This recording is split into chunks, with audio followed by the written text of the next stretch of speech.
Hello, good evening, and welcome to another edition of the Cantina MX podcast, edition 215. We've been at this a while. This is our fourth year of doing this, and we're up to dozens of listeners. So thank you all very much for tuning in live here on YouTube. Kind of a newfangled way of getting it on the YouTube, but we are on the YouTube, and we have a lovely picture from folks from Jerez, Zacatecas up on the stream right now. I believe this picture was taken by Beto last time Mexico was in San Antonio in 2018 when they beat Bosnia 1-0. Nestor Araujo had a much better game in that game. He actually scored the one and only goal there in San Antonio, and then of course this past week in San Antonio he did not score a goal, but seemed to allow Argentina every opportunity to score a bunch of goals, which they happily obliged and ended up winning the match 4-0, and this was, of course, on the heels of Mexico beating the U.S. 3-0 up in New York and New Jersey, which we'll talk about presently. But before we do that, I do need to introduce myself. My name is John Jagu. I am coming to y'all live from Lago Vista, Texas. For those of you who don't know where that is, it's on the outskirts of Austin on the north shore of Lake Travis. Over on the other opposite end of the Austin metropolitan area in southeast Austin, we have Albert Beto El Chiquiscampa joining us from Kyle. Albert, how are you, sir?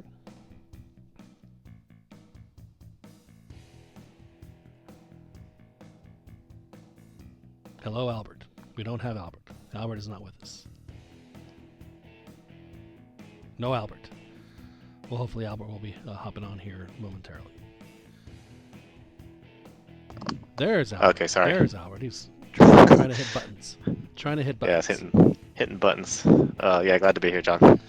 Glad to have you with us now. Had a f- We were both in San Antonio, although we never crossed paths because you were diligently working downstairs, taking all manner of pictures and getting some audio, etc. And I think you took a picture while I was up sitting down. We were in the same room, but yeah, we never crossed paths. yeah, I was the Alamo Dome is just not the best stadium for what it is that they try to do there. It's very cramped. Yeah. And I needed to get out because I had parked across the street. Like, if you're not back by midnight, they're gonna close the lot or whatever. So I had to make sure to get back before things got out of hand. But of course, that wasn't the last car there, as is always the case. But anyway, glad to have you with us, Albert. And then over in California, Irvine, California, we are joined by Joel Aceves, who last week admitted that he screwed the pooch on his ability to go see Argentina, Chile. What other games did you miss out in Los Angeles last week? Joel? You had a whole bunch. You had Well, there was Peru, Brazil. The Peruvians took 1-0. right. So They ended up winning, so and then go ahead. there was the Tráfico match. It's so you've had all this opportunity to go and bring us reports back on some of these matches, and it just it just hasn't worked out for you, Joel, and frankly, I'm not sure why that is. So we will. The Chiva novela gotten all my attention. Oh yeah. No sirve para nada. Oh, that's Com- some. I apologize. Complete and undivided attention. The Chivas novela, which of course is the is. I mean, is there ever a time when there isn't a Chivas novela? Even when they're winning, they get rid of coaches. When they're losing, they get rid of coaches. Yeah, And it's cranked up right now. It's cranked up full heat right now because we have the Clásico Tapatio coming up, Chivas versus Atlas. So yeah, you have the Chi Hermanos are, going to be calling for blood if Thomas Boy fails to get a result. And then we have the whole issue with the television, for the U.S.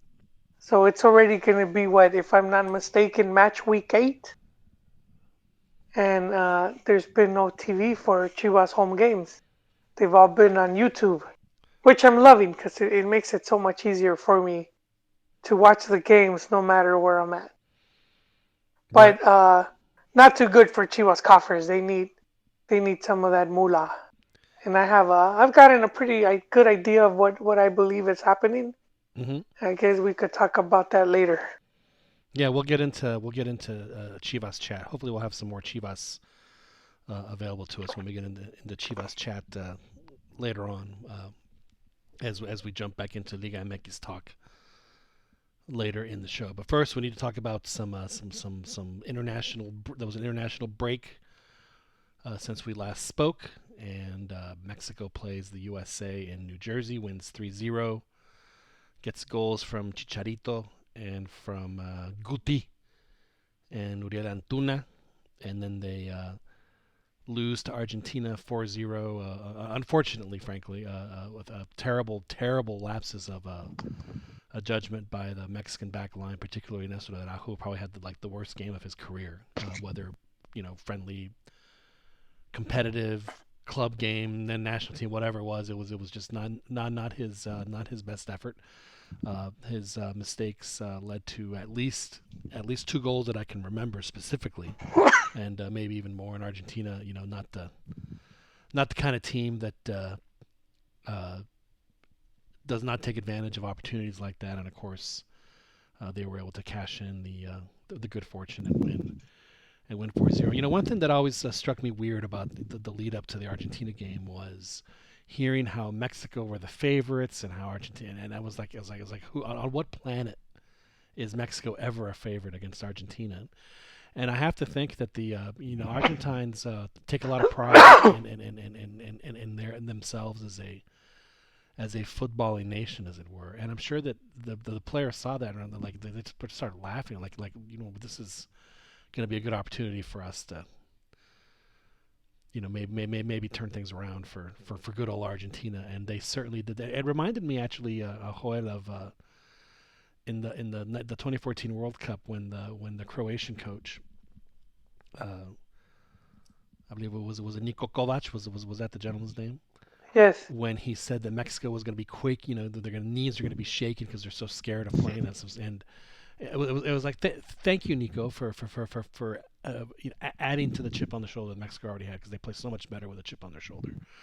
Well, as we have seen, not just Tuesday night, but in the many years that we've all followed and covered Mexican soccer, when Mexico is a quote unquote favorite against a decent team, they usually don't do very well, and that certainly was the case the other night in San Antonio, where Chiquis, aside from about the first 10 minutes, the air was completely taken out of the Alamodome when Argentina. I think it was when they got their third goal on the penalty kick. The place was just it was done, toast. Oh yeah. I didn't see too much of it. Well, you were busy. You were busy snapping, but I mean, just I mean, I'm sure that you could tell just in the general atmosphere of there just wasn't quite as electric. Yeah, it was. I mean, I couldn't see a huge difference there. There was definitely a downhill and enthusiasm, the noise. But yeah, there was still a little bit of hopefulness, and the chant was. I was tabs on the chant. The chant was there, right, fully present on 2 occasions for sure. But yeah, it's sort of different being on the corner there and just to a camera the whole time. It's a little bit like I couldn't tell nearly until after seeing the previews that Nestor Araujo had made those mistakes. I didn't even know. I knew the defense wasn't to par, but I knew exactly who. right. But yeah, I was sort of impressed with the fans. There's a lot of guys dressed up with their typical I guess costume and stuff they would have. They seem to be having a good time until the second half, where it was more like a funeral more than anything else in the second half. Yeah, so the stadium, it wasn't a complete sellout, but it was just like the very top corners of the stadium that was not filled in San Antonio. And I think, if I'm not mistaken, just by watching the replays on the television box, the match between Mexico and the U.S., I don't even think they opened the upper deck at Giant Stadium. I think it was just the first couple of decks, and then the upper bowl was it was completely empty. So they didn't necessarily get the biggest crowd up in New York, in the New York New Jersey area for that one either. Not, at least, compared to the last time the Mexico played there, where they had 80,000 people in Giant Stadium. But I mean, just, again, who in their right mind would ever consider Mexico a favorite against Argentina in any capacity? And it was Mexico fielded a relatively strong team, and yeah, by the first 20, after 30 minutes, we had a player that already had a hat trick in Lautaro Martinez. You know what's so frustrating for me, Joel, is that why is it that Argentina, all their players have like the coolest names? It's a combination. It's that Spanish Italian names. Yeah, Yeah. Italian style. I gotta say though, I didn't Yeah. see I didn't see where people were saying Mexico was the favorite. I knew the big thing was that Mexico's coming in with their strong, like their number one lineup. They're strong. They're A team. Well, I mean, just in the in the pregame press conferences, the questions they were asking the Argentine coach. And saying, and just as you're saying, I mean, they were Oh yeah. the general sentiment was, Mexico's the favorite. And I was thinking, it's like, who? It's like Mexico. I think when I was a kid, Mexico, they had this tournament called the Copa Joao Avalanche. It was in Mexico City. It was like a youth tournament. And in this ridiculous rainstorm, Mexico beat Argentina 1-0 on like the flukiest of fluke goals. And that was one time, and then they beat Argentina in the Copa America in 2000, and that's it. I mean, it just does not happen very often against Argentina. So, again, I think that the amount of goal, the scoreline was a little, uh, not necessarily what people were expecting, but I think that anyone that was expecting Mexico to just have a cakewalk in that game was, I mean, that just was never going to happen. Not against a team like that. I mean, they could field a pretty decent team together, even if they have to bring in some, one might consider like B teamers, etc. That's a pretty impressive array of talent that was on the field for Argentina, and I think that they enjoyed playing with their food that night. Joel, it was not what Mexico fans were hoping. I don't necessarily think it was like a 7-0 Chile, but it was a whole lot like the 4-0 Brazil in the Copa America back in Peru about 15 years ago. It was very reminiscent of that. Yeah, I wouldn't say Mex was favorites, but you could make a case that if there was ever a match where they could get the upper hand, this would have been it. Sure. Because it's practically a home game for Mexico, and you have your all of your best players available. And while Argentina was missing Messi and Agüero, two of their two biggest players right now, and they had some of the younger guys that are looking to be part of the team for this upcoming cycle. So yeah, I would say I wouldn't say favorites though. That's but definitely like this is a match that we could take. By we I mean Mexico.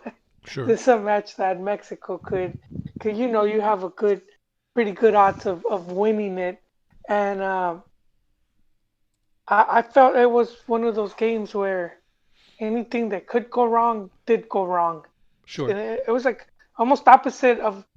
It's pretty much, and I'd say the same thing happened to the U.S. in the match against Mexico, where they just couldn't get anything right. They kept giving the ball to Mexico, and even when they got a penalty, they miss it. Right. And almost the same happened where 10 minutes in, I think in the first 10 minutes was there could have been a penalty given to Mexico, and I'm not saying Mexico would have won, but at least it would have changed the game a bit. I don't necessarily think that the giveaway that Nesorajo had was all that. I mean, it was terrible. Don't get me wrong. It was. I mean, he kicked it right at the guy. It's like, here you go. Have the ball. But Yeah. the way that Lautaro was able to hide the ball from three Mexican defenders and still turn around, turn his body to where he was, fully facing the goal and just to and to full Ochoa. I mean, that to me was a part it's like you can't have that. And then after that, the defending for Mexico for whatever reason just became like really panicked, and so Argentina was able to get a couple more goals from just plays that the guys would just never make. Just trying to kick it, wherever they. It's something that didn't happen. Yeah, so you're right though. In that sense, it was unfortunate. But I think that, if Mexico fans were to, aside from the things happen, whatever. But to me, the underlying theme of something that was maybe a little bit more disquieting for Mexico was the fact that they didn't get a shot off on goal until like the 89th minute, when Chucky Lozano finally made the goalie move a little bit at least at toward the very end of the game. So they only had one shot on goal in the entire 90 minutes, and I know that people love Tecatito Corona, and he has some great moves, and he's really good on the ball. But the reality is that he did a lot of shimmying and shaking, but not one of his centers connected.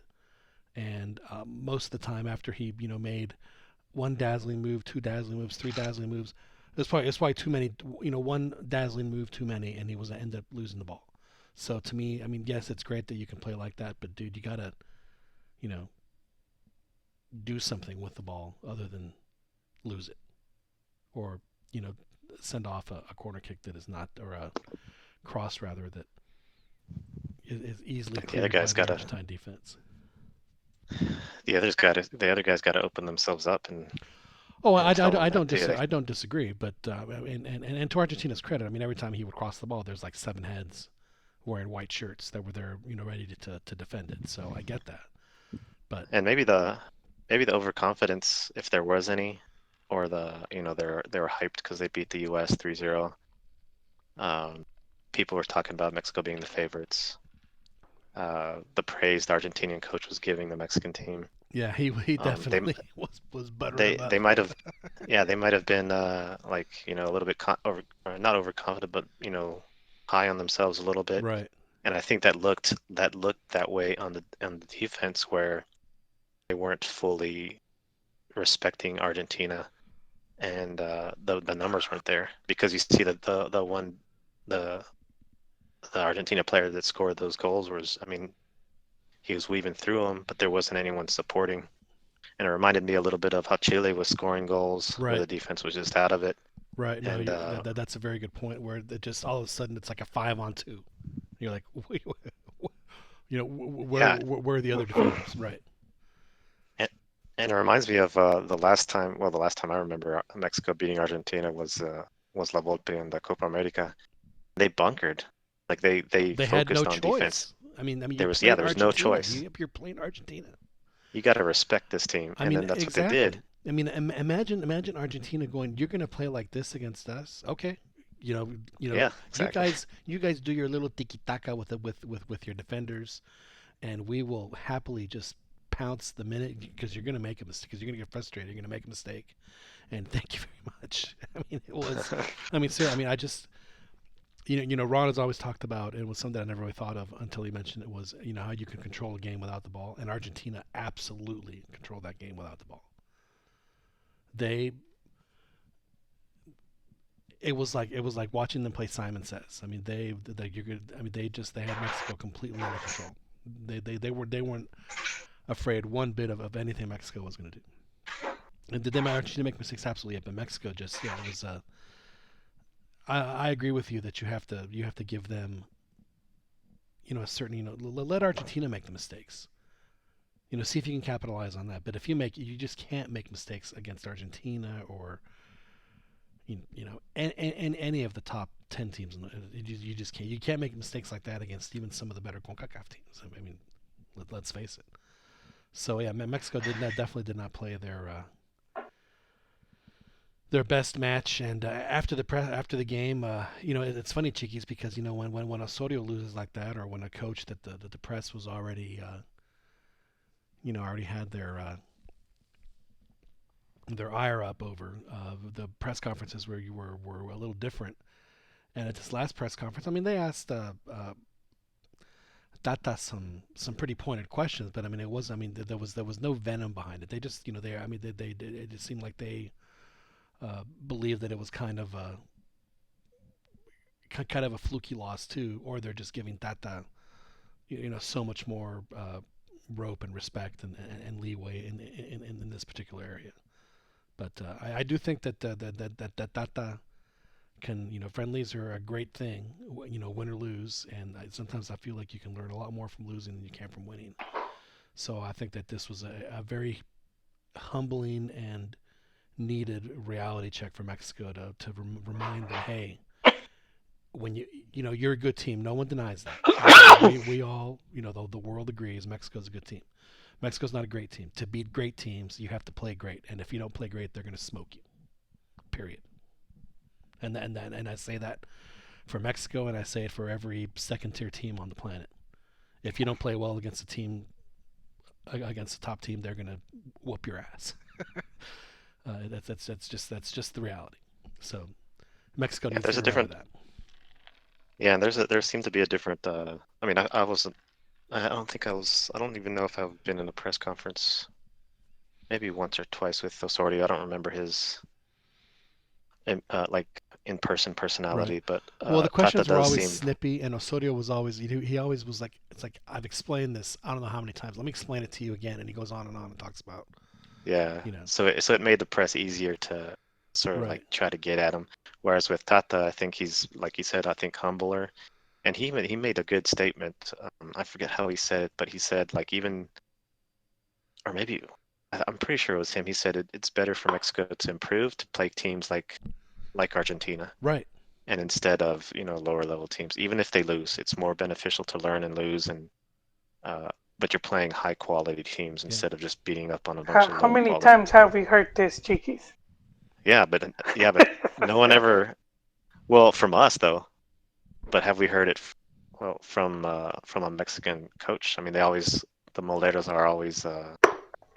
Nah, not with the Molero when they lose to a stronger team, And this is what we need: more games against the top tier. But I agree with the whole Humbler thing. But I think, I guess comparing it to Osorio's 7-0 meltdown, I think the big difference was that it was an official competition, and it was against Chile. Without due respect, in Mexico, they're just not gonna see the two teams. They're gonna see Chile as the team that Mexico is more more leveled with, as opposed to Argentina.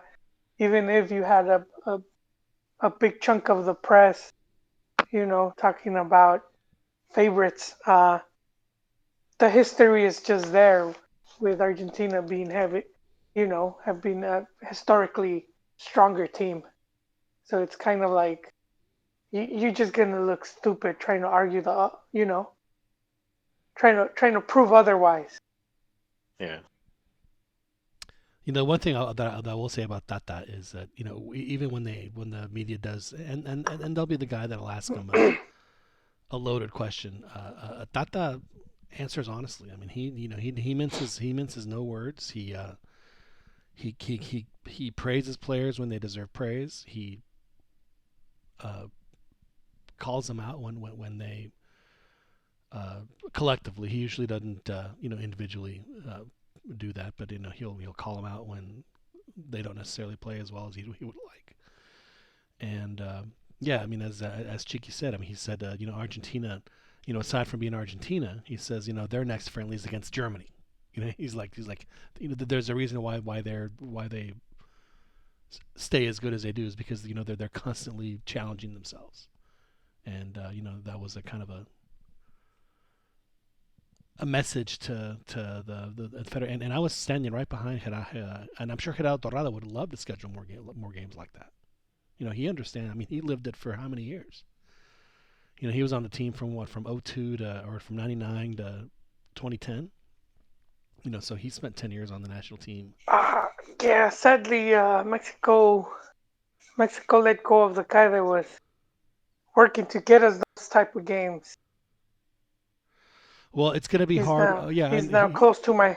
right. I'm close to him though, but You're right. You're talking about but yeah, Dennis DeClose, who's now with LA Galaxy, yes, sir. who made the unbelievable effort to get Mexico to friendlies before the World Cup against, it was against Denmark, and I forget who the other one was. Is it Belgium? No, it wasn't Belgium, or was it? No, they played Belgium before, but they had played Belgium like in 2016, I think it was, or maybe 2017.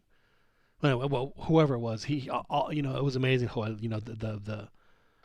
his ability to lift up the phone and call a guy, and hey, do you guys want to play this friendly?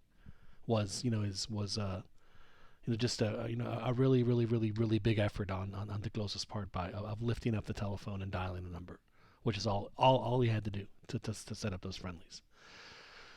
Now with the Nation League, the Nations League coming up, the amount of friendlies that are going to be of that caliber of friendly, I should say, that are going to be available to Mexico are going to be few and far between.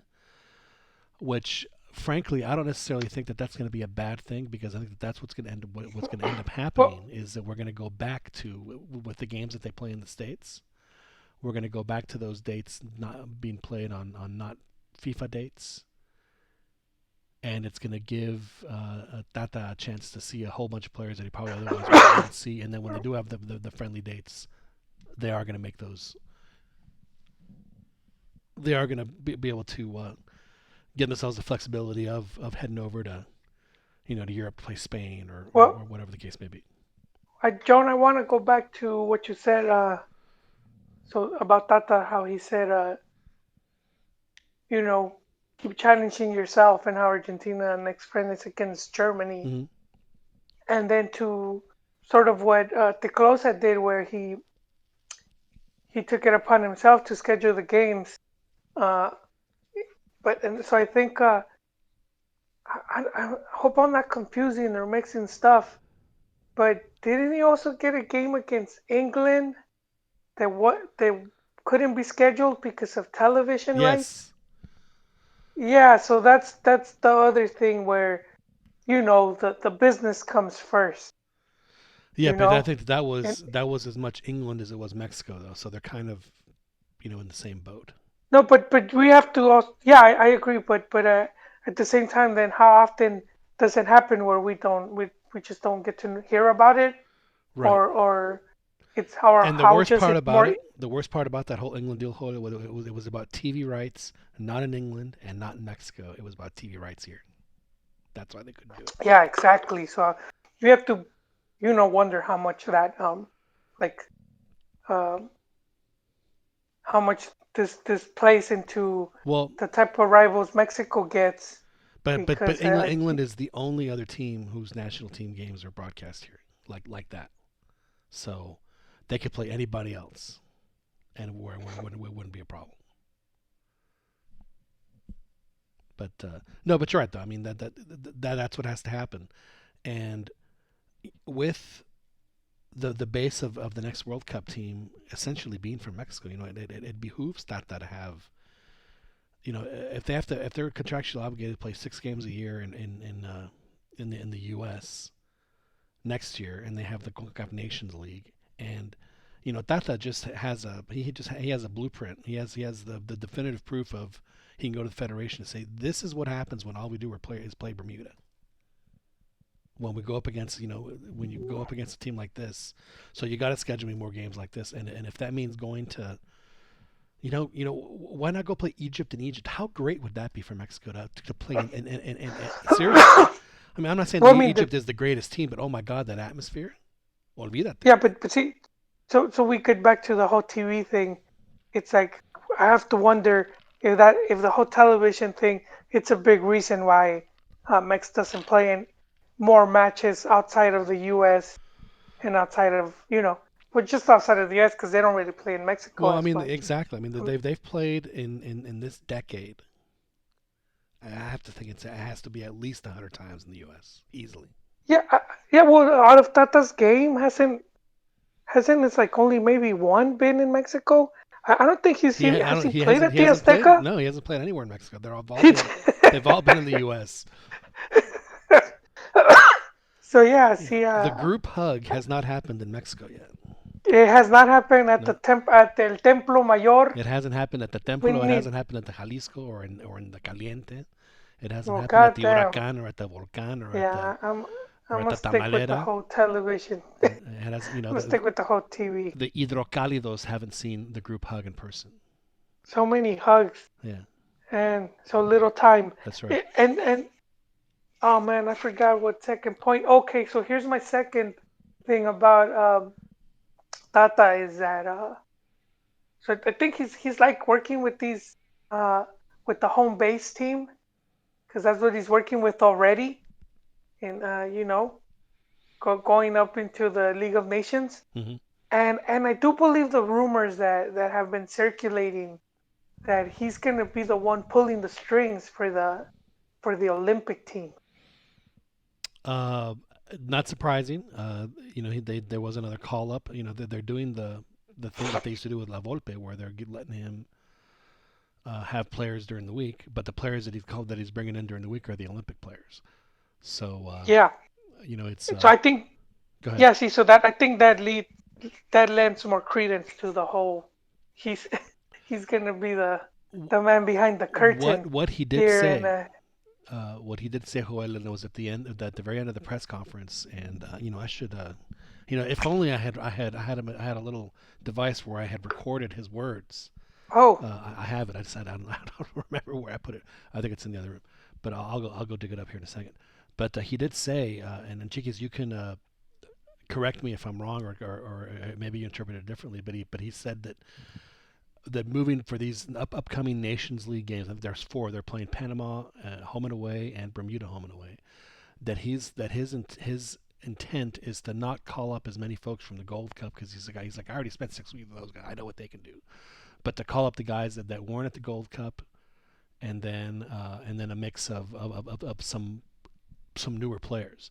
So it sounds to me like that it's going to be Tecatito and Chucky and Chicharito and Hector Herrera, and so that's going to be those four guys, and then some of the other Liga MX guys that are coming, and probably some like where I think we're going to see JJ Macias, we're going to see Alan Mosso, Isaac Romo, these some of the so it's going to be a combo Olympic team, and then some of the guys that didn't play in the Gold Cup that were in this last call up. Guti, players like that. yeah, and I would say this is some of the guys to be excited about Mm-hmm. because I think a lot of these young players, some of them are gonna end up making the roster for the next World Cup, 2022. They may not be protagonistas, but by 2026, they could be key figures. Well, you So, never know. You so never know. do Let's you not. think JJ Mack will be starting in Qatar? You see him taking the number 9 from He's gonna take it away from Raúl Jiménez. Go on. RJ9. No, I'm not saying that. But let us not forget that the beginning of the '07 cycle with Hugo and the team that he was playing, he played the Gold Cup and the Copa America. Out of those 23 guys, what, like maybe 3 were on the World Cup roster, 3 or 4. Just wasn't that many of them.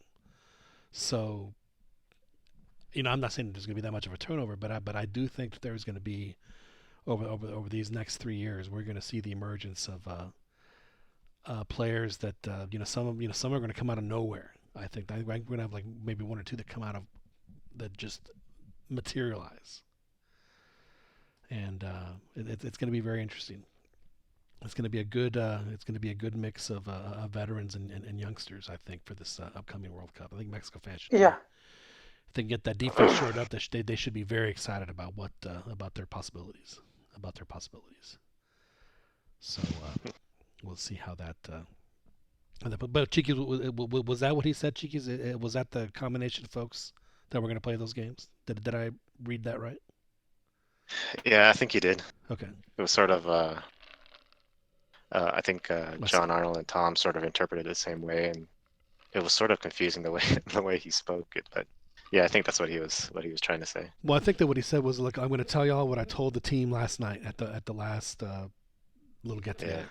He's like, the players that are moving forward for the rest of the year, the players that I'm taking with me are going to be players that weren't part of the Copa Oro group because I had those guys for 6 weeks. So that. I mean, seriously, it makes sense. I mean, you have an opportunity. You have 4 games, official games even, that that in theory, I think the game at Panama is going to be the only one where Mexico is not necessarily as comfortable in. Should do well, and you should be able to have some players showcase their abilities a little bit more than they would. So definitely some opportunities for some JJ Mack and Mosso, and then some of these maybe a goalie or two that can emerge out of this group. We'll see how it plays out. But I think overall, though, I think despite this 4-0, I don't think that anyone the there's not blood in the water yet for Tata. There was definitely a cut, but the water it's on the boat, but it hasn't been splashed into the water just yet. It's I got some in the YouTube chat some crazy tinfoil hat stuff. Whoa! I don't even. Let's take a look at that. I need to. The game was rigged. So Rosario Mafia stuff, man. I don't know about all this. Oh, Rosario. Well, cause the both coaches, they play with Newell's, and Newell's is from Rosario. That's the mafia. So you could say that, they planned it because there's a lot of betting in football, especially with the me stations. Gonna make. But looking at the bet on game, goals. yeah, but looking at the game itself, none of the goals scored or even the handball looked. With the handball, it could be suspicious. But No, Well- he was it was jumping up in the air and the ball hit his hand. He did not move his ball toward the hand. There was nothing suspicious about any of that stuff. Yeah. I don't know.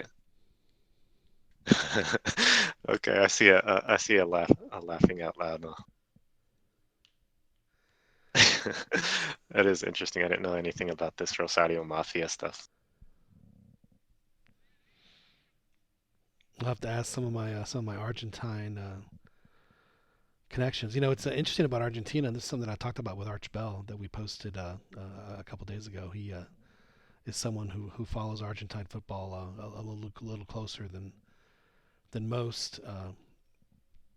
And we talked about this on the show before, Joel, with Grondona out, dead, I guess, not really out, but dead. There really hasn't been anyone that has filled what was, I would have to think, outside of UEFA and FIFA, the most powerful position in the world of soccer. I mean, he was the heaviest of heavy hitters, and they're having a hard time figuring out who's going to win that battle to replace him, because that is quite a little plum for anybody to have. And it just hasn't happened, and I think it's something that's been reflected over the past couple of years with the sport and the team and their performance and everything else. So if they get that settled, then I think we'll start seeing Argentina go back to being who we know them to be. Who is the front runner in that, Joel? Is there anyone that is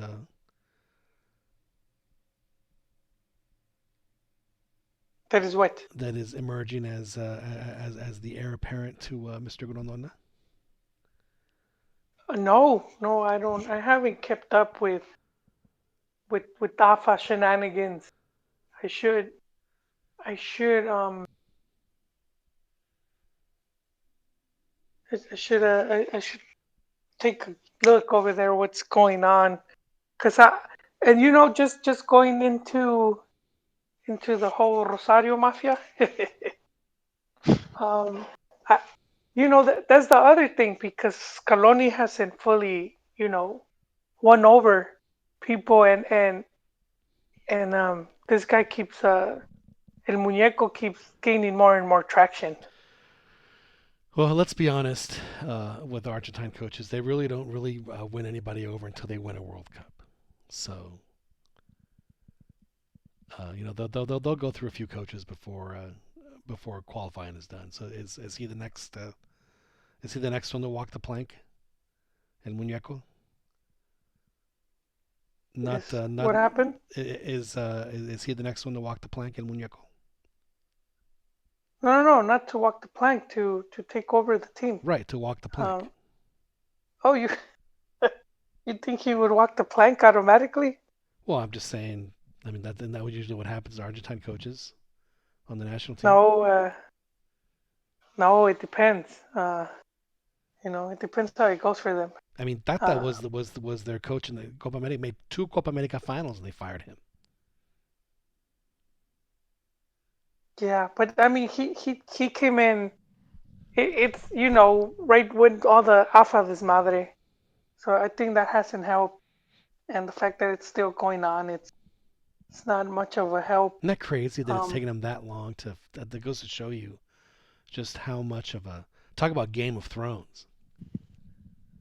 I mean that is the to be able to. I mean, think of how powerful that guy was, and for how long he was in that position of power.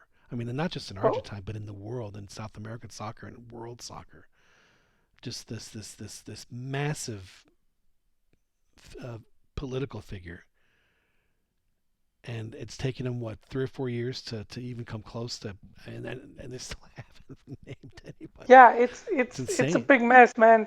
Probably as big or bigger than the Cruz Azul mess. But just to finish on Gallardo, Sure. so el Muñeco, he's right now in the semifinals of the Libertadores, and they Again. tied Boca. Yeah, and they tied Boca 0-0, so they're playing the second leg on the 1st of October. So I mean, I think if they make the final, they very well could be favorites. I mean, and back-to-back Libertadores with man, I think this guy's already set himself Yeah, up to be one of the. why would he go to Argentina when he could go to like Inter? Well, Because the European national teams have team, no problem hiring Argentine coaches. they don't, but I mean, he would still get to go to a World Cup,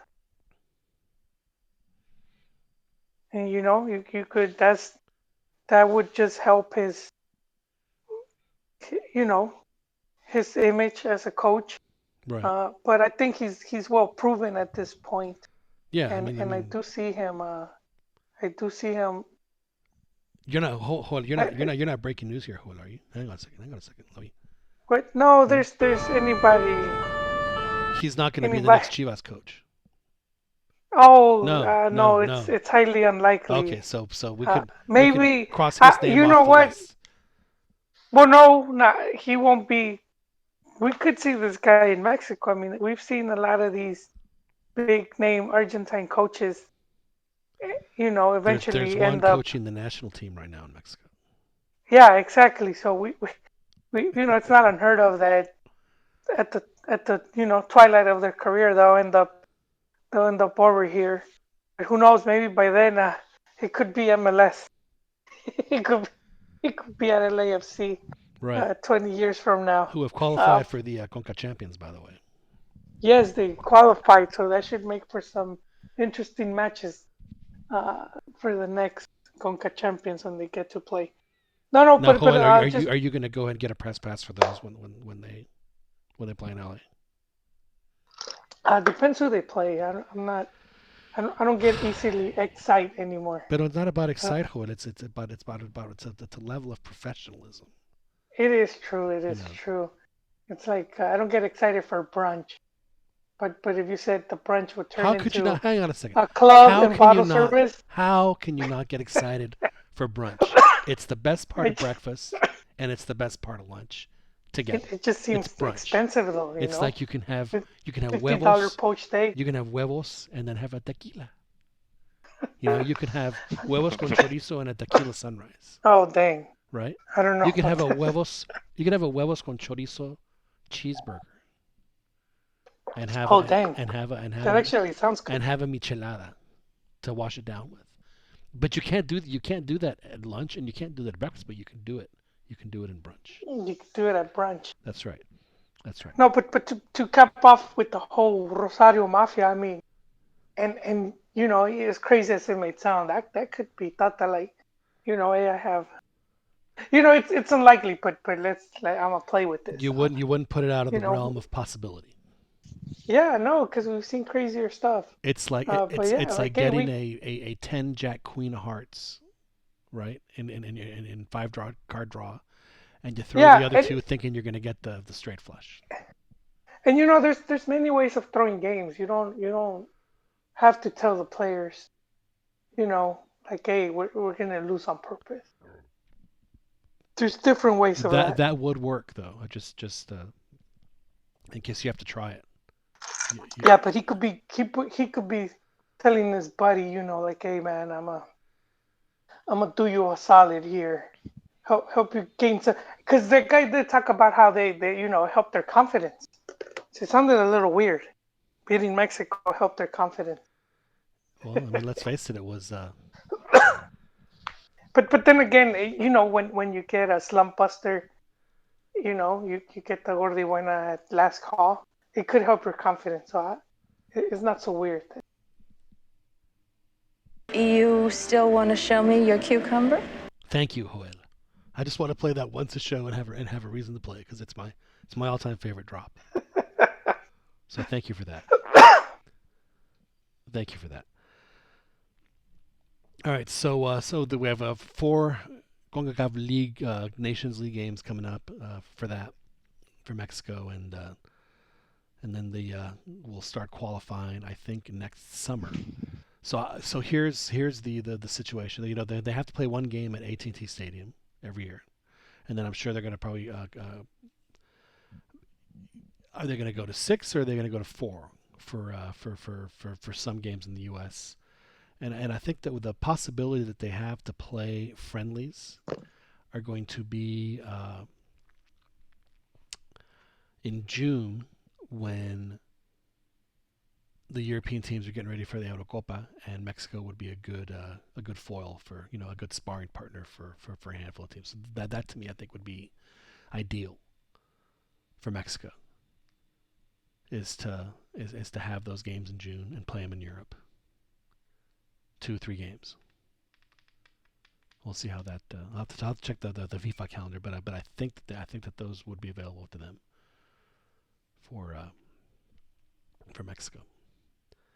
I have good news, boys. I was given granted access for next week's League Cup final between Cruz Azul and Tigres. So I'll get to see Mr. Ferretti first. I hope I don't cry, Joel. I don't want to you know get all emotional in front of Tuca. Because you know he could you know, and then you know maybe what I should do is see if I can get him to yell at me. Y usted no me va a decir qué carajo tengo que hacer. I think it would be Easy way to do that. I'm sure. Yeah, I'm sure. Just Try to speak first. Yeah, Huh? ask the first question. You know what? ask the first question. Yeah, he likes damas first. And then you could stump him by saying that you identify as a female. Oh my God. With my salt and pepper goatee and my 7 o'clock shadow that I always have. Yeah, it's that would be funny. No, that's gonna be in Las Vegas this week. So my wife and I are going up to Vegas for a few days, and so that should be a lot of fun. And if I'm not mistaken, I think Cruz Azul has a new coach, and they're still deciding as to whether or not Pelaez has really gone. What has I thought Pelaez had officially left Cruz Azul, and now they're saying that he might come back, and No, it wasn't official because he did not sign off the I quit. so It's like he got a divorce, he but he hasn't signed the divorce papers. exactly he didn't sign the forms. Yeah. So that's what's going on with Cruz Azul and so yeah, there is some speculation that he still wants that he's willing to stay, but it's up to Billy Alvarez, who is the president, and then we have Alfredo Alvarez, Is who's his is it brother up and to is it up to vice Billy and Alfredo? president. Yeah, and then they have some other clown who It's apparently Victor Garces, who is I don't know how he's like his word doesn't count because he's not part of the whatever it no is, the what their the grupo, he's not a cooperativa. It's right, the yeah, the cooperativa. So basically, the co-op. yeah, he has a lawsuit against Billy, and the lawsuit is like, show me the money. Like Right. they want to see how much they spent on players like over the last 10 or 20 years. Well, let me ask you a Because question, Juan, a very, very important question here. Now, if you were Cruz Azul and you want Mr. Pelaez to come back and you can send you can't send any of those. You have to send a negotiator back. Who do you think would be a better negotiator for Cruz Azul? Would it be Lady Cemento? No nos merecemos este equipo y no nos merecen como afición. Or would it be Lady Máquina? Sufriendo cada torneo lo mismo. So who would you send? Who would you send, Joel, to negotiate with Pelaez? the first one is very passionate. Lady Cemento. No nos merecemos este equipo y no nos merecen como afición. Okay. There you go. Yeah. I like that passion. But yeah, well, see, it's the whole thing with like Victor Garces. I mean, those guys still have like stock in the team, Sure. and the whole thing was that so Pelaez had undermined the usual suspects that they have when it came time to buying players. Because Cruz Azul is linked to these promoters and player agents, and so and I think a new coach would play a big role on that, on who comes in, Right. especially if they're gonna have a say on what players to bring next. And I think that was the whole thing for Garces to come in and just block that whole um, Turco, because then that would continue the stronghold that Pelaez has had. Well, I mean, Yeah. it Heaven was heaven given. You forbid could you say heaven that was forbid given. heaven forbid having your GM make the decisions for the team. I mean, No, yeah, but see, this is the whole thing, and we talked about this. It was probably last year about just the because it's a big business, the whole transfer thing. well, sure. Just the way they do it, like, and you don't even see, this is the crazy part. You don't even have to sell the player. I don't know how that's done, but so you could look at the list of like foreigners that come into Liga MX, and then like by the halfway mark, or even by the end of the season, there's a big chunk of them that never even played. You know, Sure. and it's like, so why did they even bring them? Or how do they keep making this mistake? But it's no mistake. It's a big business. I guess it's a way of moving money. I'm And not sure because and we're not let's not involved forget in that. But that the biggest mover in that business is at least in Mexico is Carlos Hurtado, and he has had his uh, his grappling hooks on Cruz Azul for a long time, and don't think for a second that Pelaez making moves and not taking his guys wasn't having an effect on Hurtado, and then I'm sure the conversations that he was having with some of the other folks that you mentioned.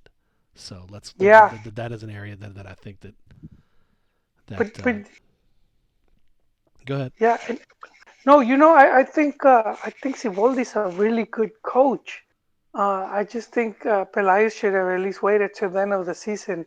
But I think Siboldi, I think he's he's he's very good offensive minded. We saw what he did to Santos attack. He took over Chepo's team, and he was able almost overnight, to get these strikers that kept, they were just almost there with the scoring. So all of a sudden, he did the necessary tweak, and all of a sudden, all these guys are just starting to score. And he does have one of those players at Cruz Azul, which is the Uruguayan Rodriguez. Right. Yeah, and so I think he could. I do think he's going to be able to do that, and Chiquis remembers we did our season preview, and I did have Frusta Azul as favorite. Well, let's be honest with everybody. We picked Cruz Azul, you and I at least have for like the past 3 years. Yeah, To win. Now Chiquis. well, they did get close. John, they did make the final. They did. They did make the final, and it was pretty close. But yeah, they did make the final, and then there was that big falling off between Caixinha and Pelaez, which that's the thing about Pelaez. He's not rash. He wasn't quick to fire him. He still let him do his thing. Right. Which is the funny thing about my Chi hermanos. Some of them have called for Pelaez. And it's like, you guys do realize if we were to arrive, in Verde Valle, wherever Chivas offices are now, his first order wouldn't be to fire Boy. He would most likely let him finish the season.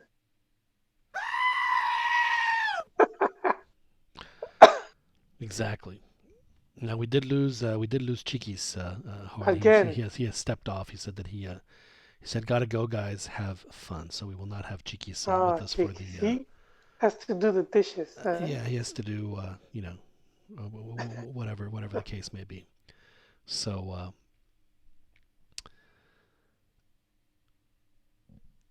I remember, Joel, we had a conversation about Pelaez maybe about a year and a half ago, and we brought up Carlos Hurtado, and we thought that at the time, because Pelaez was bringing in, with just the same thing what he did in America, he brought in proven Liga MX talent to build his team up.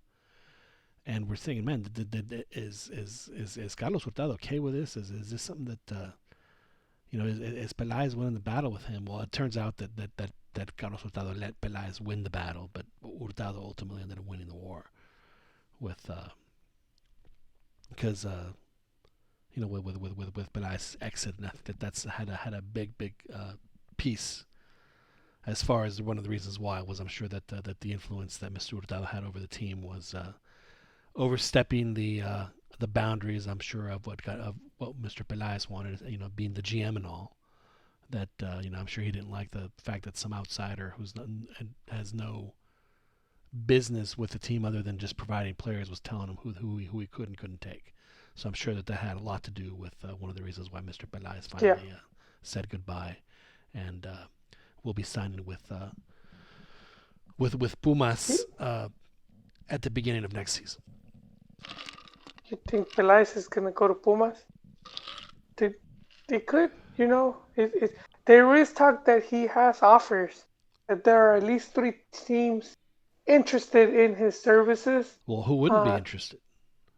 Yeah, he does make his teams contenders. Yeah.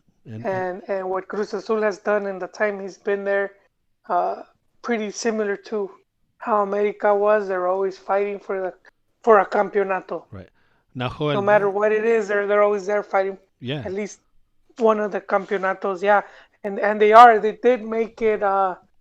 Are they going to play the final, I believe, of the League Cup? Of the league? They're playing. They're playing the Tucas Tigres next week in Las Vegas. Cantina MX will be there. Okay, yeah. See, we'll get some coverage. Yeah, that's a big game, and just that could be a good cup to win. But it is a bit surprising to me I would think that if Cruz Azul had the chance to bring him back, that they would jump on it really quick, Sure. just because of the fallout with the fans. Right. Because I mean, it's been big. It's been big. You see a lot of fans just quitting the team. One of the most Sufriendo famous. cada torneo lo mismo. Duele porque uno no se lo merece.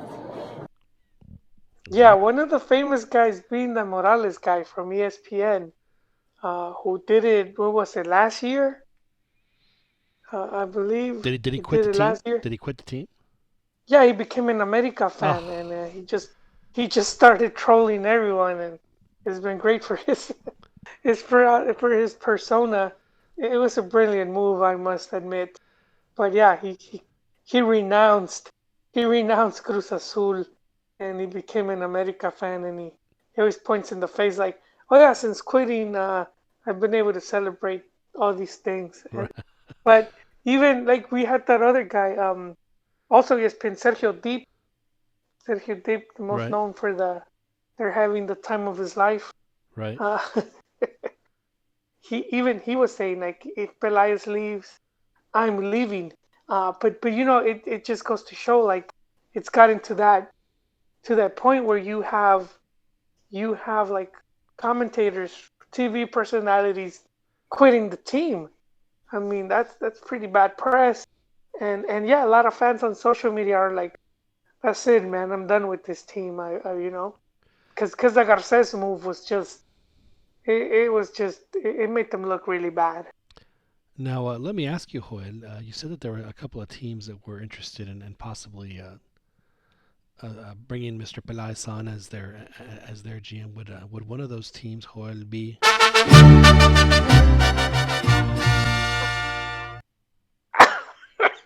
One could only hope.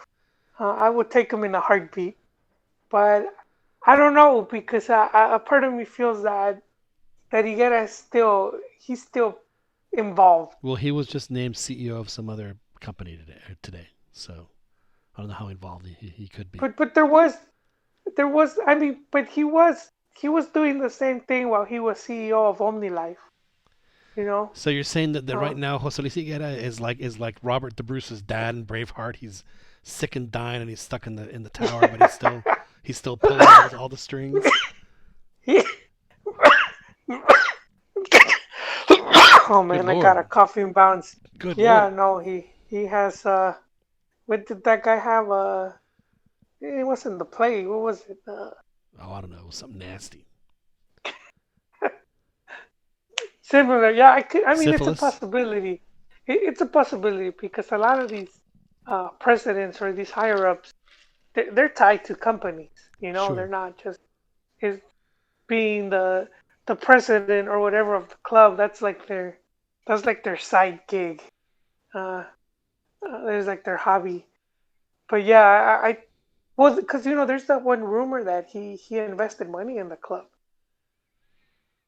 I mean, Hmm. so if there's truth to that, I could see him being tied at Right. least until finances are cleared or whatever. So, But I mean, but I mean, the fact that Chivas hasn't moved to replace him is one thing I talked about when I was a guest with the Chivas of the that's North right. You were podcast. stepping out on us. No, I was We I don't was forget. We don't forget, Joel. We don't I forget. was a guest. I was a guest for their All right. Okay. for the first Yeah. podcast of the season. Did But that was one of the themes we talked about, and yeah. because Pizarro in an interview said, I think that's just for show. They could have just announced it just to appease the fans, Who and treats you better? so Does this podcast treat you better, or do the Chivas del Norte treat you better? I don't know right now, man. This podcast sometimes Who? they Come they on. leave me hanging, Who? Yon. They they Who? tell me one day, and Does let me ask you this. Does the Chivas del Norte podcast have? Patileche y galletas para todos. oh no, they Okay. don't All they right. don't have that. All right. But they are having A watch a party. viewing They party. are in New York. That was the main Chivas account even like is promoting. Chivas So still no hang on. you know, It was Chivas TV. Let's come on. Let's not no, let's not get I ahead don't. of ourselves. You know, It's it's a still wonder they could even send the tweet. it's still the main account, but yeah. So props to them, and I believe our good friend Rigo helped put that together. He did, Um, and we're happy. We're happy for them, and hopefully they'll have a lot of folks show up to watch the Clásico Tapatío. Now there's two clásicos this week. There's the Clásico Tapatío and there's the Clásico Chilango. Clásico Chilango. Yeah, so that was the one thing I said. Well, we're gonna know if just how legit this is as soon as there's a replacement for this guy, and it just hasn't happened. No one has stepped in to take over Higuera's role, and we have a Mauri who's still very green, you know, and it's basically all he has right now at the club would be Varela, who who even Varela doesn't have that much experience as GM. He had been with the club before; it didn't last long, and then he was at a company where where they represent players. And they haven't even brought in the bombero yet, have they? They haven't brought in who? The Chivas bombero that always comes in to clean things up. Who would that be? What's Are his you name? talking about Güero? Yes. He's been with He's with Toluca, right? he's been with Toluca and coaching the youth. Well, This is his third year. He's gonna go in his fourth. That's shocking. So That's shocking. we should see how. No, we'll see the results pretty soon, man. Come crawling back. Leo Binhacker said when working with the youth squads, at like the 4-year mark is when you begin to see results.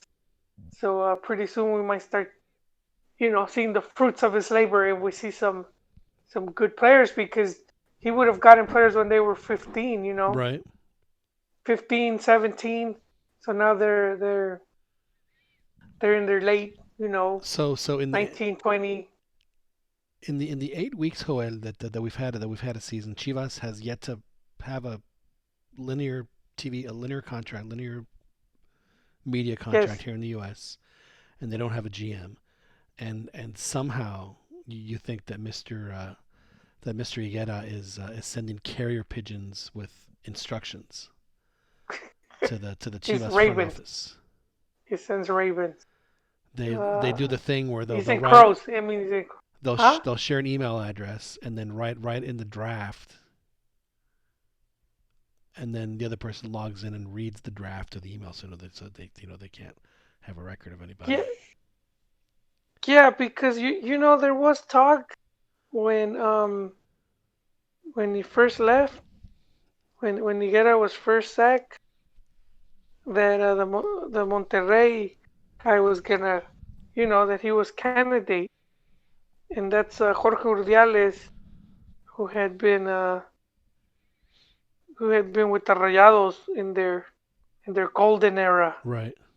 Under the King Midas, and it would, what, if you want to get King Midas, that's a good way of bringing him in if he gets to work with Urdiales, because he would not work with the Vergaras.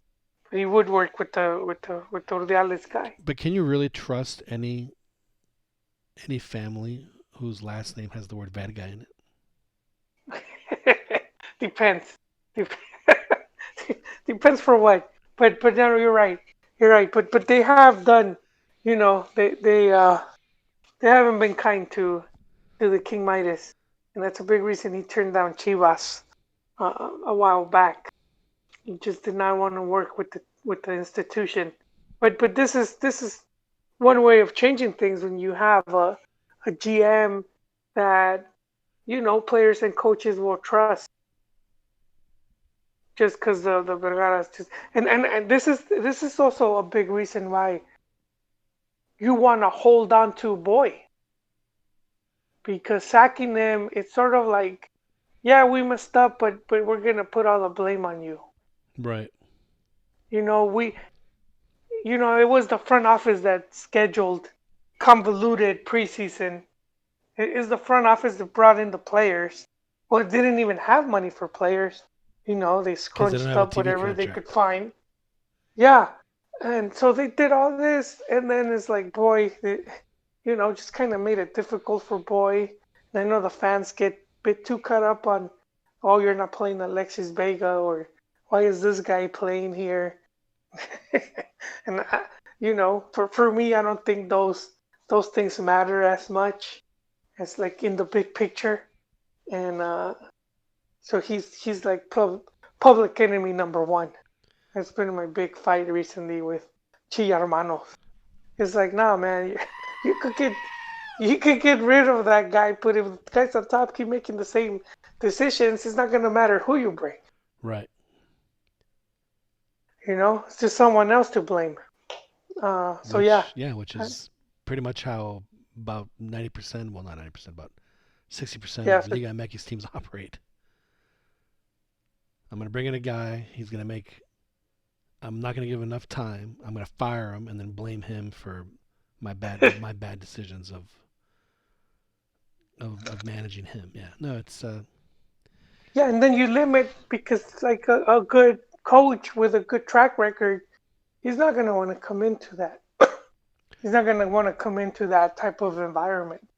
The only coaches that you're going to get are the ones that are, don't have any jobs right now, that are still trying to like make their mark, like a Palencia or probably a Rafa Puente.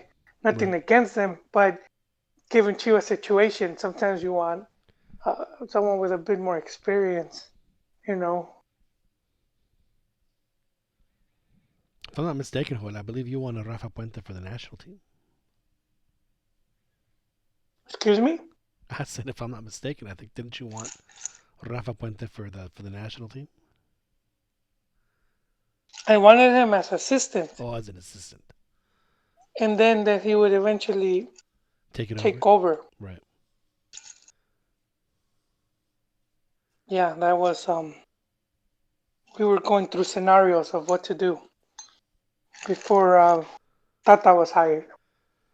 Which has it worked out quite well for Mexico so far, despite what happened in San Antonio. So Chivas playing Atlas, not going to be on TV. It's their second biggest game of the year, in Guadalajara, the biggest game of the year, and kind of a weird scheduling quirk that they have, both that game and then of course the Atlas. I'm sorry, the Pumas America game, Joel, on the. Yes. I want to say that. Let's see if they're going to be. Yeah, they're going to be on back to back. So the antesala, the undercard is Guadalajara Atlas, and then the main event at 9 o'clock is America Pumas. Yeah, doble clásico, big week, and your Pumas are back in the fight, John. They had suffered two defeats. Yeah, things were looking gloom. We either win or lose.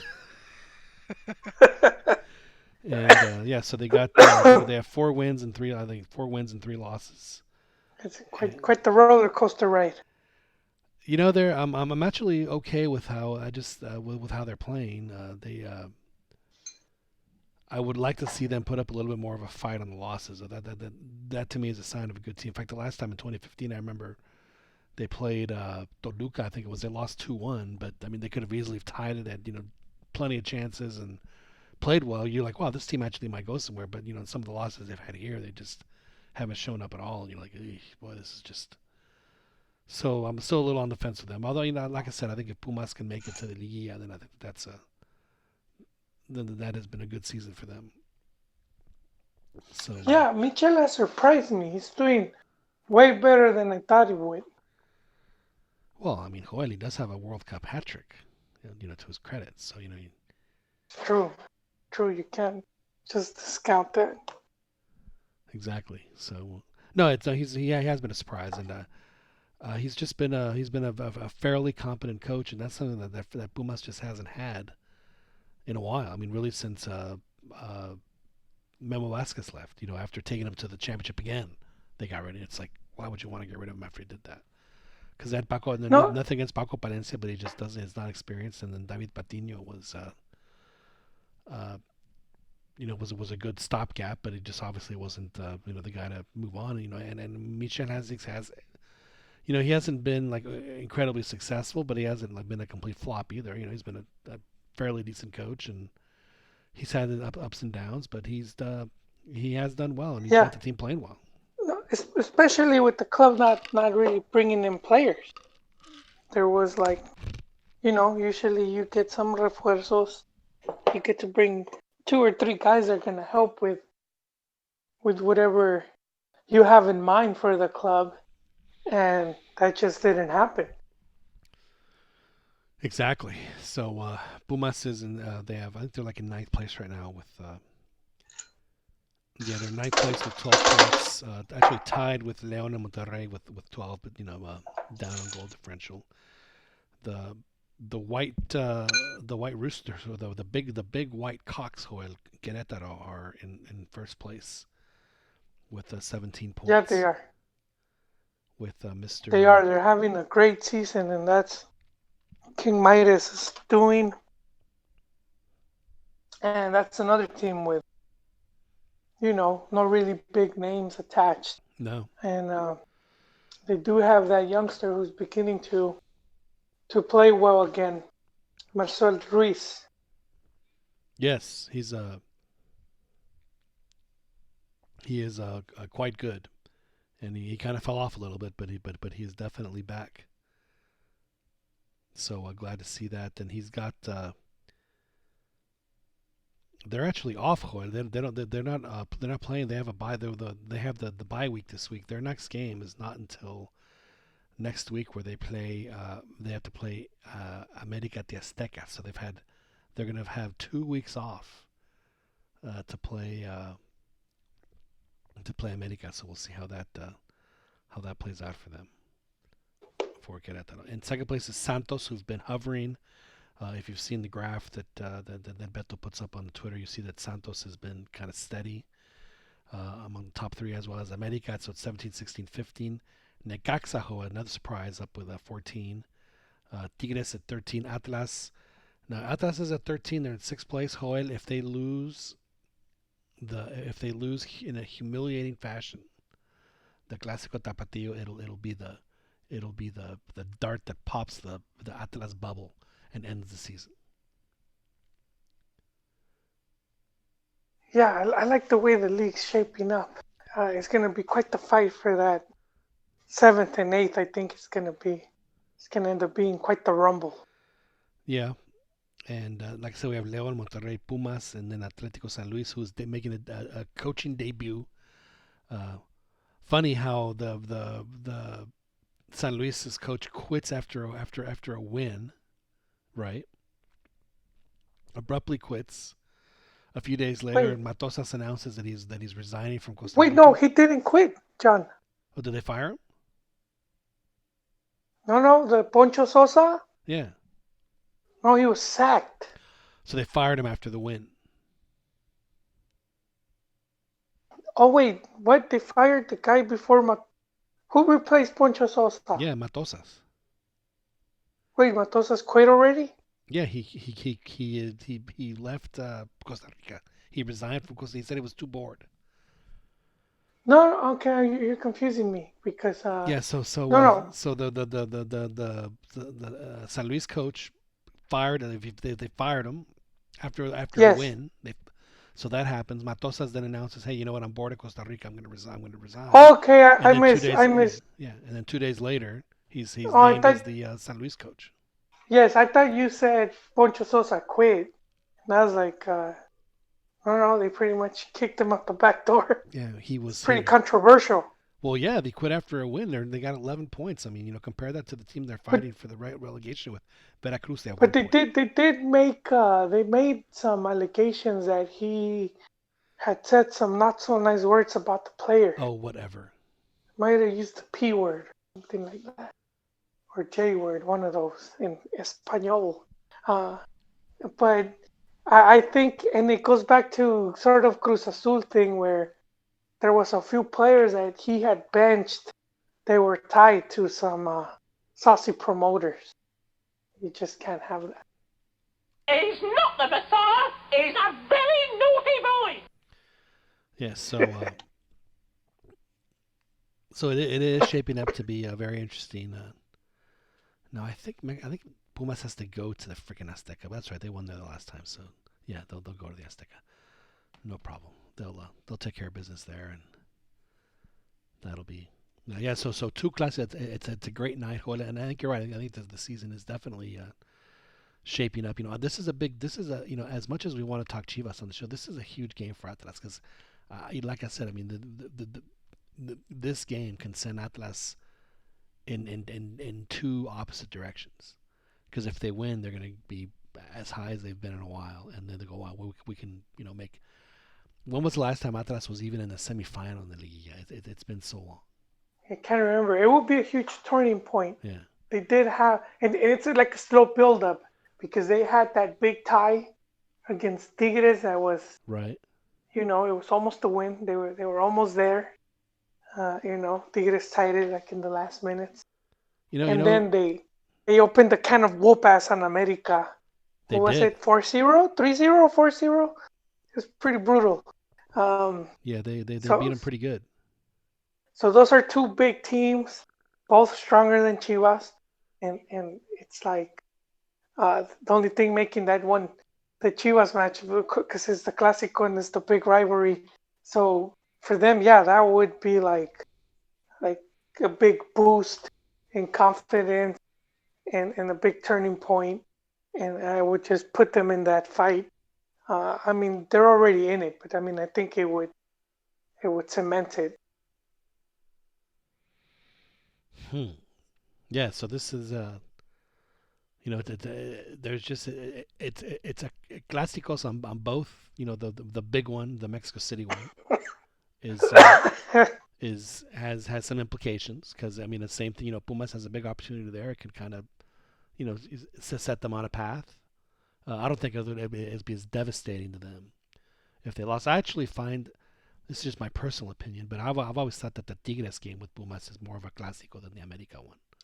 The clásico. The clásico felino. The clásico universitario. Because they're both like cats. It'll be like clásico. Sure, but I mean, they're both universities too. Yeah, but I mean, and also when I was a kid, they were the two best teams, so it was a big game. So for me the Tigres game is always bigger against Pumas. The other one's more of a derby, if that makes sense. I mean, it's a big game. Don't get me wrong, but it's not as. I think the other one's just a bigger clásico in my personal opinion. Well, and the other thing for Chivas is Chivas has 2 defeats in a row, so I think a third one, and it would, to the delight of my Chi hermanos, could very well. It could very well be a, boys' last stand. Well, see, that's why I want him to win because I think that folks are just trashing him for just to do it. Yeah, it's become the thing about. Yeah, they've taken what good he's done, which kind of happened with Cardoso as well, who managed to. If you look at Cardoso's 2 tournaments, they were better than Matias' last tournament. Right. League. We're talking about league tournament. But Matias brought the Comet down, and everyone just I've seen the memes or the memes rather of the people looking longingly into the picture of Matias. You know what? You know what, John? I do think this whole social media has changed a lot, like the way we look at the game or coaches, where some of it is just like it's like a meme, It's just like it becomes like the fun thing to do or say now, instead of like just analyzing what's going on. Right. It's sort of like you're gonna post a GIF or a picture or whatever is the latest meme and attach it to what's happening, and most often than not, it's exaggerated. Well, that's the part that I don't really understand about the whole meme and GIF thing. Like if you see any, particularly when someone who's a little or more famous posts something, and then the responses are always just pictures, and it's like pictures of just some random chick shrugging her shoulders or whatever it is. To me, it's like, if you're gonna do that, at least find something a little more iconic than some schlep on a sitcom that lasted a season. You know what I mean? No, I agree.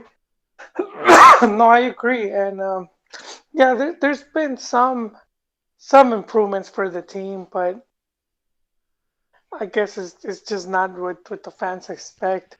And I do think a lot of times the fans exaggerate a bit more, or they overestimate the team. Well, they're definitely Chivas fans definitely do that. There's no question. But I will say that that there's no reason why Chivas shouldn't be doing a little better, because they do have a pretty decent amount of talent on that team, and right now they're in 15th place on 8 points, but only 4 points out of the Liguilla fight. So Chivas wins. They've lost 2 in a row. If they win 2 in a row, they're right back into the middle of things.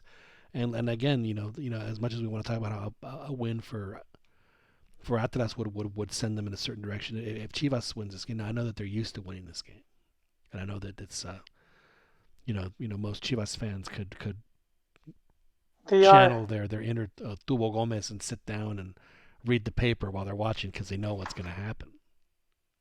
Yes, but we have to wonder what Grupo Orlegui is doing, because they're definitely working their magic, John.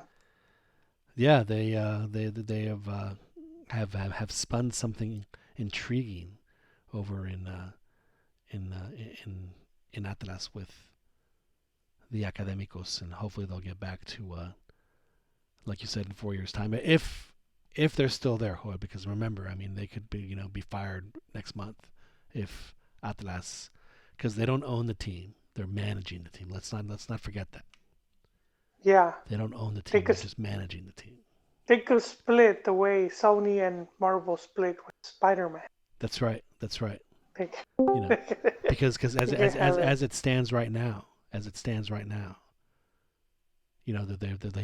out, but he could be back if they always hedge. He could be back. In other words, if you pay us another $100 million, we'll be okay with it. So we'll see. We'll see how that plays out. So we talked Chivas. We don't have to talk any America tonight, right, Joel? We don't have to waste our time with that. Any what? Any America?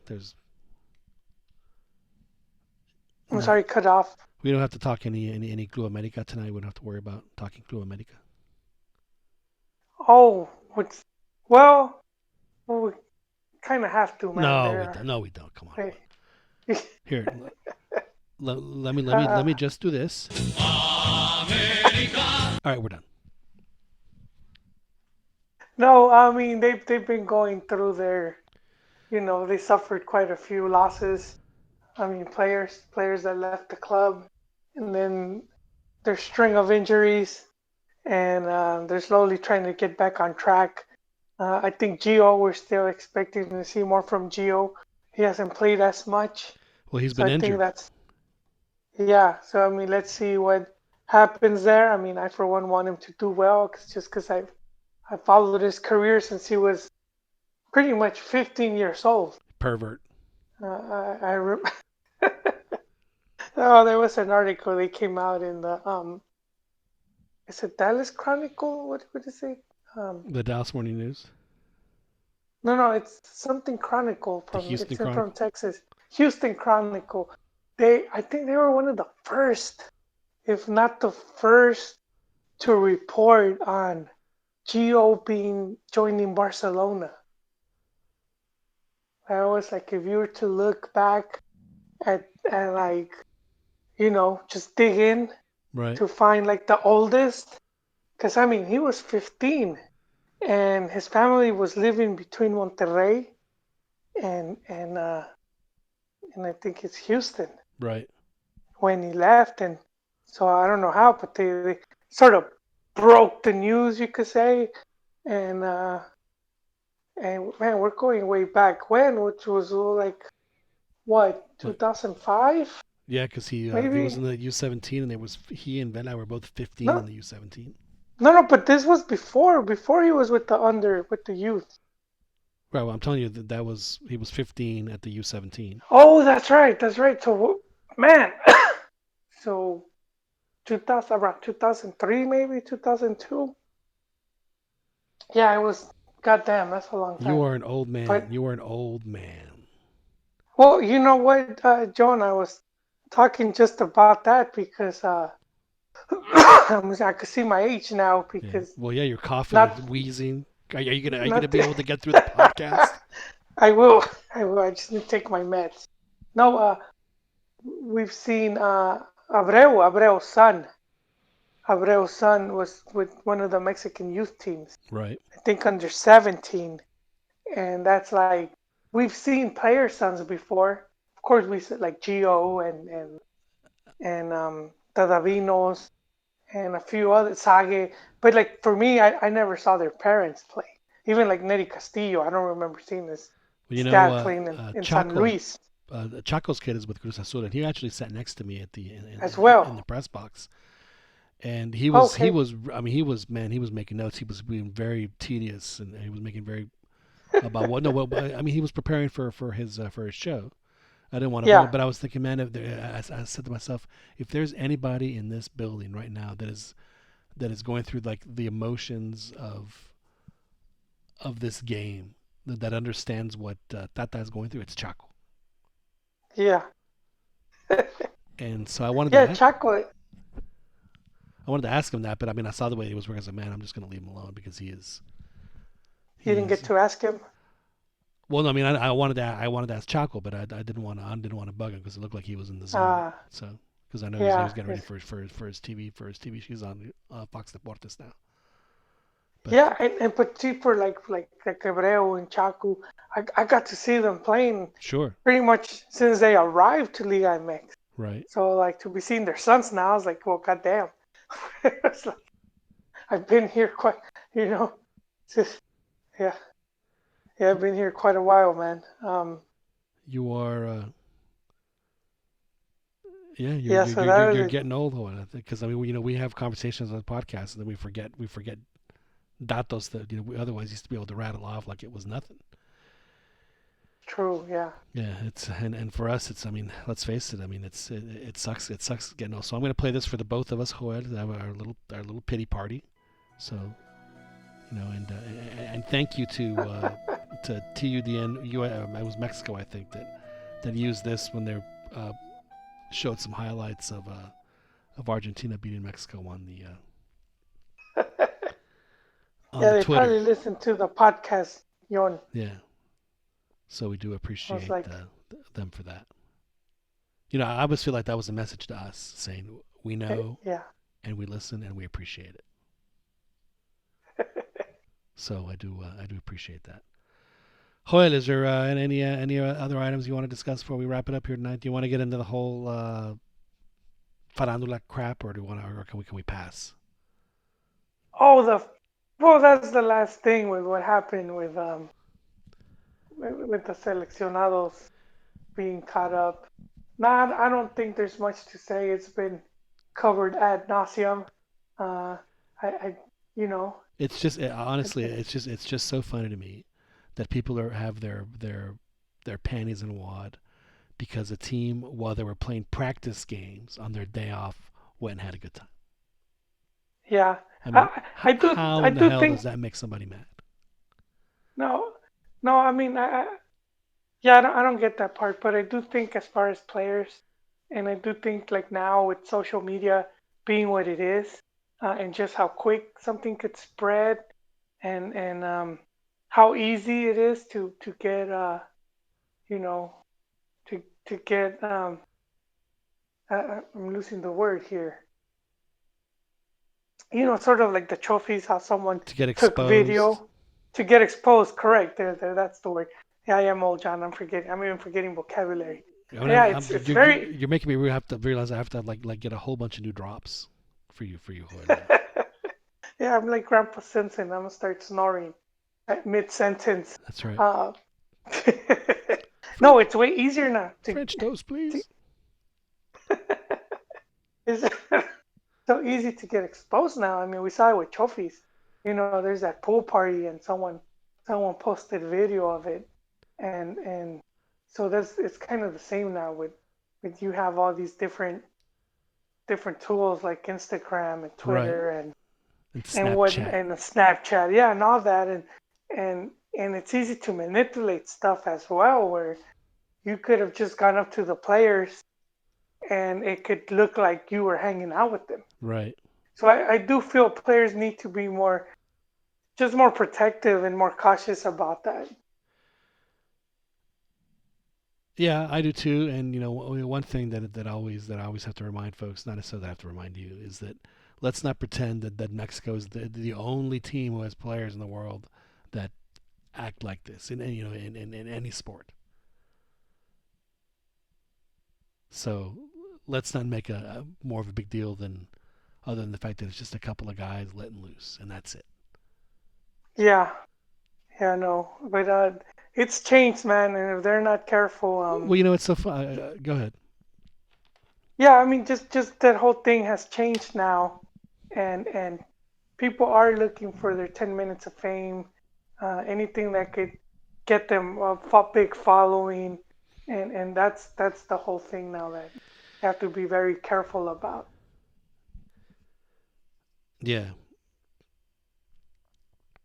Boy, I forgot what I was going to see. Now I'm doing. I forgot what I was going to.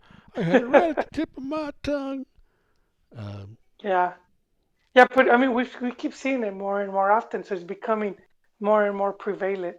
I think just because, I mean, just thinking that as a career, ultimately you don't want to have all that bad association stuff Yeah, tagged with you. but that's my point. Is that why is this considered? Why is going out considered bad? That's what I don't understand. What is the big deal? Well, I don't think the whole going out was what's considered bad. It's the whole you have Cheech and Layun that are married, and the whole angle is that they took their lovers to the game. So that's like, yeah, their personal stuff is being exposed, Yeah, but how? and But okay. How does that person? You know what I'm saying? I mean, that to me is the stuff that's being manipulated. yeah. Well, I mean, and not just that, not like it's like, and what just made it bigger is like, okay, so it's not that they're cheating, is that that they took the girls to the same hotel where the team was staying at. So it becomes the whole But see, thing no, hang on a about. second. See, no, listen to your word. You're saying they took the girls as if they're the ones that flew them down. Well, yeah. Well, see, I don't know if that's true. I'm just saying what the whole scandal is Well, how see, it's being presented. here's the only thing I'm going to say about this. Okay, so they can present it's someone's point of view. Here's my interpretation. Right. So these are two girls who are quote unquote influencers, which means that they get their job is to get people to look at them, right? So they take all these pictures of them. Hey, look, we're in San Antonio. But if these two people were with Chicharito and Layun, where are the pictures with them with Chicharito and Layun? They said that hey, we're staying at the same hotel. I can find out what hotel the team is staying at, so they can just be at the same hotel. So they might create this perception that they're with these folks when they're not. But hey, everyone now believes that they are. Yeah. And so now they're going to get No, more followers. that's true. Yeah, exactly. Because I But mean, but if they were going to be, and why on earth? What I'm saying? So it's just, and beside all that, it's personal, and who gives a shit?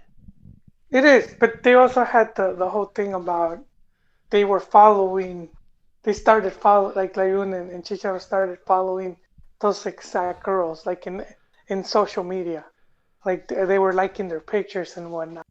But that's like the main angle though, Right. because we've seen it But you before don't with know the if those pictures are real or selección. not.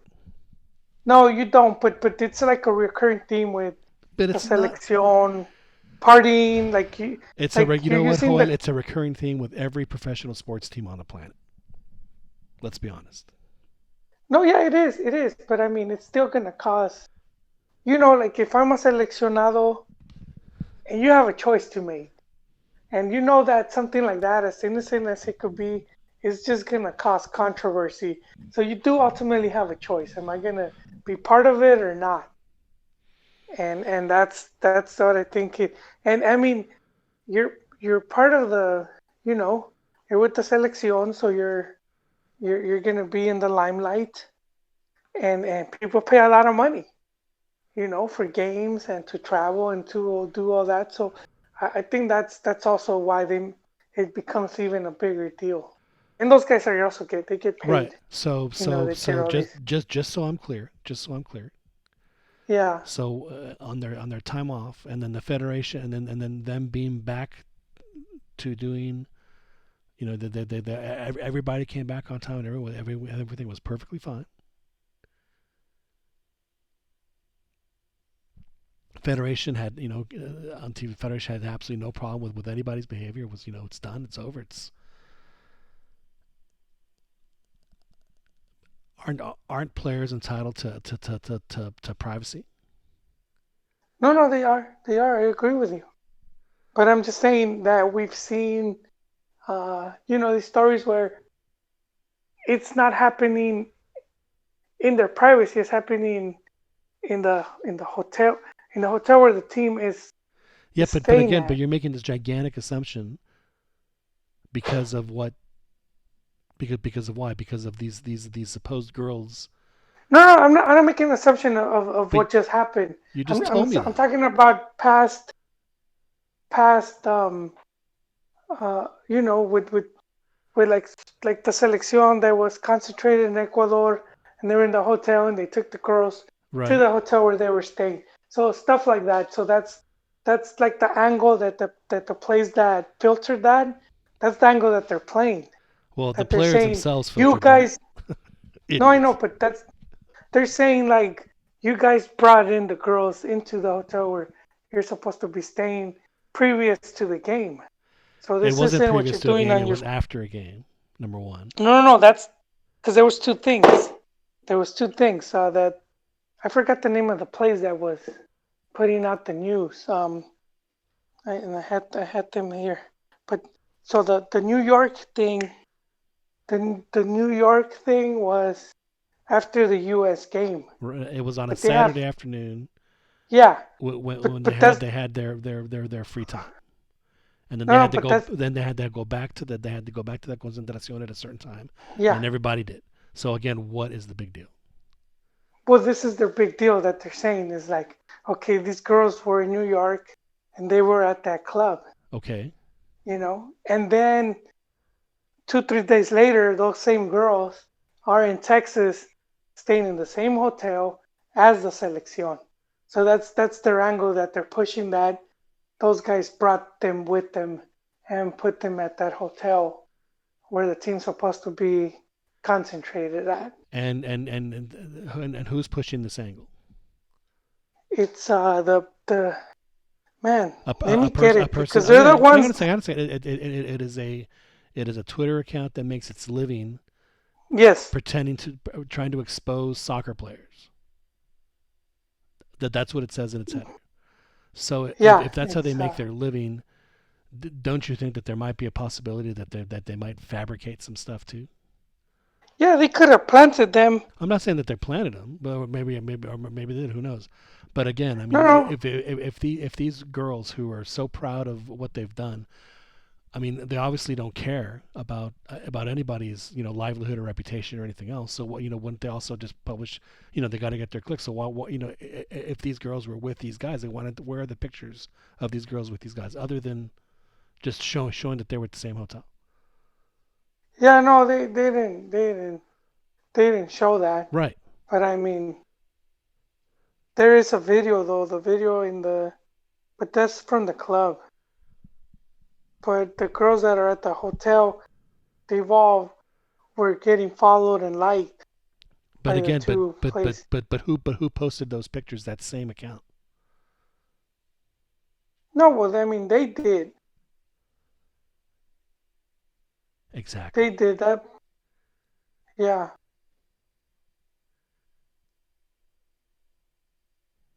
Anyway, I'll you know for people to get whatever about this whole thing about the players letting some steam off 72 hours before their next game, then at this point you're looking for a reason to get pissed at the team, and that's just no, I agree with that point, but my thing is with the players is like you have to be more protective of your image, because at the end of the day they are selling their image. It's because they sell jerseys, they sell whatnot. It ultimately it is an image that they're selling, where even fans are going to criticize what team you play in. No, I mean I don't disagree with you there, but I do think that that players do have a right to privacy, and I think that, as evidenced by who's posting what has been posted, I think that those people have motives well beyond anything of what the players done, and frankly I find it incredibly offensive. Yeah, and I agree with you about the privacy, but at the same time they're public figures, so just being the public figure, same as like singers and actors. Yeah, but you're not gonna get that privacy. They're gonna hunt you down at every and that's turn. fine, and they can, there's ways to handle that, and imagine you having the balls to go up to a player and to take their picture at a place like that, and then if the guy doesn't consent, are you going to take his picture anyway? Probably, yeah, you are, because it's just to me it's a very problematic thing in our society right now, where proving you had an experience is more important than the actual experience itself, and I'm not quite sure why that is, but that's a topic for another time. Yeah, no, I agree. Yon. I agree, but I'm just gonna, I think Bella is one of the dudes. I think he just didn't want to be caught up in all that, and I think it's a big reason why he's just enjoying life here in Los Angeles and in MLS, and it's another reason why like someone like Chicharo is not gonna want to return to Mexico. He's casinos that's waiting for him.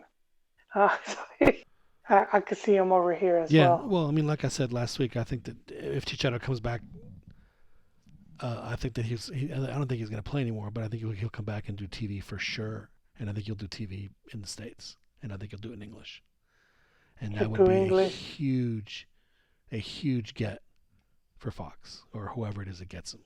It'll be like the spicy soccer show. Well, you have an iconic Mexican player that speaks English, so you're getting, you're tapping into an audience that they've never had before. Yeah, and he's just a big name that you need. Yeah, exactly. And then even Bella by that point should be more fluent. He already speaks English, but in a year or two he's bound to be quite fluent. Right. So, yeah, but I think that Chicharo did so much more. He'd be much better on TV. Oh man, I don't know, man. I might have to give up watching football if it gets to that point where I'm turning on the TV to watch Chicharito do a commentary in English. The Chicha and Bella show, and it's them talking now, and I'm like, okay, I'm done. There's nothing to watch here, man. I'm moving on to something else. Yeah, that would be very interesting. I would actually watch that show, I think. No, I personally believe that Chicharo is he's gonna try and make a go of it in Spain, and then I think if it works out, great. If it doesn't, I think so. You know what? Yeah, and then he's gonna go. And but I think it's gonna work out for him. I think he's gonna have a good year. He scored a great goal against the U.S. Man, that was as good a goal as he scored for Mexico in a long time. Yeah, he still has that record. And shame on us, shame on me as a host for we didn't even Mexico beats the U.S. in a friendly. Of course, it's a friendly, and I get it. But for the first time in 20 years, and we barely glossed over it. I guess it's because it happened a week ago, but shame on us for that. It was a good win for Mexico. They picked their spots, and they did really well, and they took like 4 shots on goal and scored on 3. Yeah, it was so good, it made the loss to Argentina that much more disappointing. True. That is a very valid point.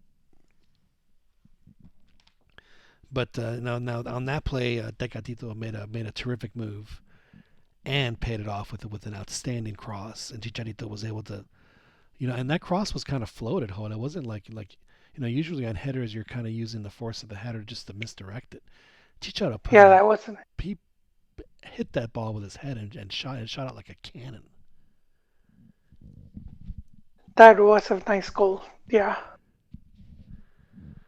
Oh man, before I leave, John. Yes, sir. I don't know if you guys have seen it, but the Netflix has the Tevez. It's like a Tevez documentary, but it's like one of those where they act it out. Oh yeah. It's called Apache. It's really good. It's funny. He did not like that nickname, Apache. It's like, man, if you know anything about the Apaches, dude, you'd totally change your mind. No, but I think it was like I think it's one of those things that started as like an insult. Right. No, I get that. But what I'm saying is that if he, found out about how the what kind of tribe the Apache were, I think it's actually kind of a cool thing because they were like the badasses, the warriors. Yeah, they were. So, but it's called Apache and it's on Netflix and I recommend it. It's really good. I'll have to take a look at that. I finally watched the last of the World Cup movies. Oh, you're still finishing those? That are on Amazon, which are really, really, really entertaining to watch. I highly recommend. Yeah, I need to. Oh, and the Maradona one is going to be on HBO. Yeah, I don't have HBO anymore. I'm gonna have to get a. Hopefully that'll be out on. I think they're gonna release it in the theater too. So hopefully. Yeah, or I think it was going to be on Amazon Prime. Oh, it'll be on Prime too. I think I don't remember. Yeah, and it's going to focus on his time in Napoli, which is where he played the best soccer of his career. So it should be very interesting. Yeah, and then because he got involved with the Camorra, not the Rosario Mafia, but the Camorra Neapolitan. Well, I mean, are they going to touch on that too? Huh? No, yeah, I'm pretty sure they will. I'm pretty sure they will.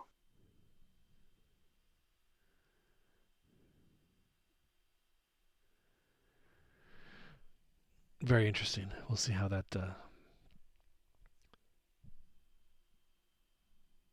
plays out. No, I'm looking forward to that, and hopefully I'll get to watch it when it comes out. We'll figure out. There's always a way, right, Joel? If history has taught us anything, is that you can watch anything now. So we will keep an eye on that.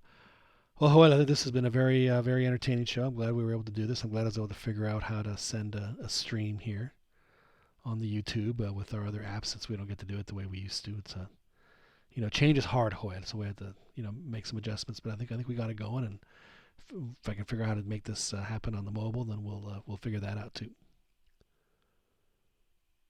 But at this point, we'll go ahead and wrap it up. Joel, thank you very much for joining us. Oh, always a pleasure, John.